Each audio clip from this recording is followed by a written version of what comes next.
yeeted it into right field. But Bernabel got greedy, and he was still thrown out at second. Baseball doesn't make sense, man. And neither does this. We're at the not.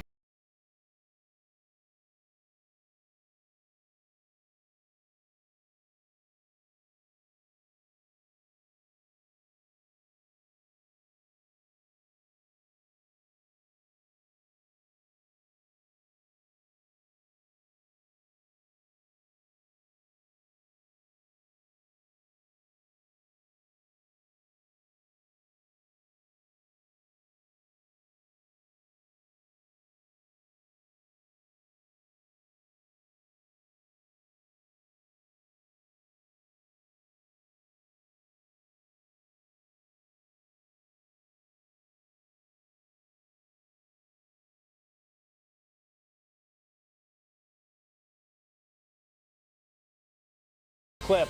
I'm going to go ahead and remove that line just in case anybody's watching. Anyway, watch Get Up. It's next. Good morning. It is time to Get Up with Indiana Jones. Did they get it right? Or does Daniel mean the Colts are headed to the Temple of Doom? Meanwhile, I apologize. Meanwhile, the D in Big D stands for divorce. The boys play 2 weeks from tomorrow. Is it over for Micah before it even begins? And then Arch says, I'm my own Manning. Why the #1 pick next year suddenly seems very much back on the table. All that and more as we get up with you. Let's go. Fired up and ready to roll. Graziano got on the Wi-Fi. All is well here. We're feeling good. RC is back for more. Lewis Riddick has gotten his way up here. We are delighted you've gotten up with us. Tons of football, including big quarterback decisions.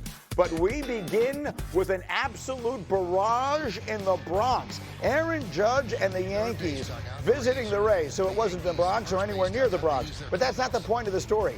Top of one, no score, all rise. Go! Aaron Judge with his 4th consecutive season of 40 home runs. Yanks take a 1-0 lead, but RC, they're just getting started. The next batter is Cody Bellinger.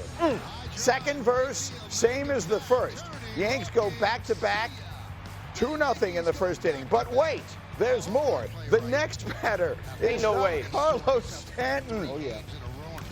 A back-to-back and a belly-to-belly. We got to walk somebody. Third time this season, the Yankees have gone back-to-back in the first inning. They're up 3-0 after one. Top of 4 now. Yanks lead is 6-2. They've hit 5 home runs. Check that. They've hit 6 home runs. That's Stanton again. His first multi-home run game since maybe put the ball a little lower in the strike zone. We're struggling with that because this is the next batter. Dang. What is going on here? That's Ben Rice. 7 home runs in the first 4 innings. To the 9th we go. The Yankees are leading 12-3, and this is former Ray Jose Caballero hitting his 2nd of the night. The Yankees in all hit 9 home runs, tying a franchise record. Greeny, you know what they call that? What is that? BTA. BTA, and I learned yesterday what that means. Look at this statistic. From 1876 until last year, there were 2 instances of a major league team hitting 9 home runs in a game. The 87 Blue Jays and the 99 Reds each did it. They each hit 10, which is the record. In this season, the Yankees have done it twice. They have 2 9-home run games. Maybe this will burst them out of their struggles. Okay, to the NFL, and the top story yesterday by far, the Colts are rolling with Indiana Jones. Head coach Shane Steichen naming Jones the starting quarterback, opting for the vet over their first-round pick of 2023. Anthony Richardson, this decision just the latest in a long line of quarterback dominoes to fall for Indianapolis in recent years. Daniel Jones will be the 11th different starting quarterback for the Colts since Andrew Luck shocked the world with his retirement in 2019. Ties them with the Browns and the Commanders for the most starting QBs by any team during that span. Steichen was asked yesterday what he prioritized in making his decision. I thought the competition in training camp was great by both of those guys. It was good to see them cheering for each other and battling the way they did. And you guys heard me talk about the consistency, and that's really what I was looking for. And look, he's our starting quarterback for the season. You know, I don't want to have a quick leash on that. I feel confident in his abilities. You know, you just got to respect the decision. You know, they feel like he's a better fit for the team, better fit for the outcome of us winning. So you just got to respect it and just keep working. That doesn't undermine any other work I've been putting in. It doesn't say that I haven't improved. Okay, put your feet up. We have a lot to say. We'll start with why this happened, and then we'll dive into what it means. Dan Graziano, why did they make this decision? You heard the word consistency come out of Shane Steichen's mouth. That, calling around on this last night, that was the word that kept coming up, that Daniel Jones was the more consistent performer throughout the offseason, throughout training camp and the preseason. I don't get the sense that he ran away with the job. I think they were happy with the improvements they saw from Anthony Richardson. They obviously want to see more, but they felt like, they're trying to win the game. They're trying to beat, who are they open with? Miami, right? Like they're trying to have a good season and win their division. And right now they feel like Daniel Jones is a little more trustworthy in terms of what he's going to be week to week, play to play than Anthony Richardson. I can see Louis Riddick already shaking his head in what appears to be disappointment. I am disappointed for the young man. Sure. No question about that. Because, look, Anthony is going to have to fight the perception that was created down in Houston when he went out of the football game for the rest of his career. Right or wrong, he's going to have a to reminder, affect he that. tapped out of the game in the middle, which I think I've not heard one football player say they've ever heard of a quarterback doing that. Yeah, and that's not hyperbole. I've never seen that in my life. I agree. Okay, and he's going to have to fight that for the rest of his career. I think in this situation, look, let's think back to when San Francisco drafted Trey Lance. Trey gets hurt. Jimmy Garoppolo comes in, and then Brock Purdy emerges the following year. Yeah. Like, that is what kept all of us from talking about Kyle Shanahan and John Lynch's tenure in San Francisco. The fact that they were able to, in essence, level up at the quarterback position after investing a top 5 pick in a quarterback.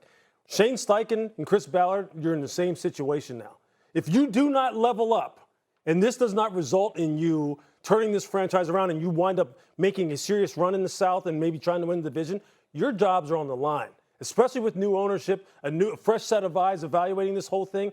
And it's just, I think this is all in. This is all or nothing for them right now. And for Anthony, look, it really does feel like his time is over. I mean, Shane's kind of body language and the way he talked about the fact that Daniel Jones, he wasn't going to have a quick leash.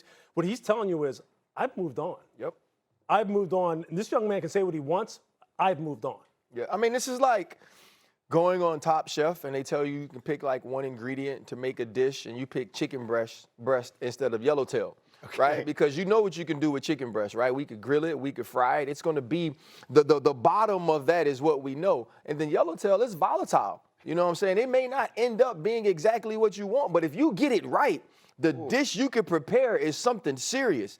That's what happens with Anthony Richardson, right? You have these incredible highs. You see these throws. You see the ability to run the football. He runs over guys as he goes into the end zone. And then you have a 5-yard out and he throws it into the stands, right? Or there is a roll to cover 3 and he doesn't pick it up and he puts the football in the middle of the field in harm's way. And so what Shane Steichen is saying is if my job is on the line, I want to know what I'm going to get. I want to know how I can game plan week to week based on what my quarterback can do well, based on the fact that my quarterback is going to read this defense exactly the way I tell him to, based on the fact that I can be strategically smart about not putting him in harm's way so we don't see some of the things that's befell Daniel Jones in the pocket with controlling the ball and turning the football over. But what it says about Anthony Richardson is not only did we make a mistake in our evaluation, we've made a mistake in our development. Because when a player fails for the reason you expected him to fail if it was going to happen, that's on the organization. You knew when you drafted him, he needed reps.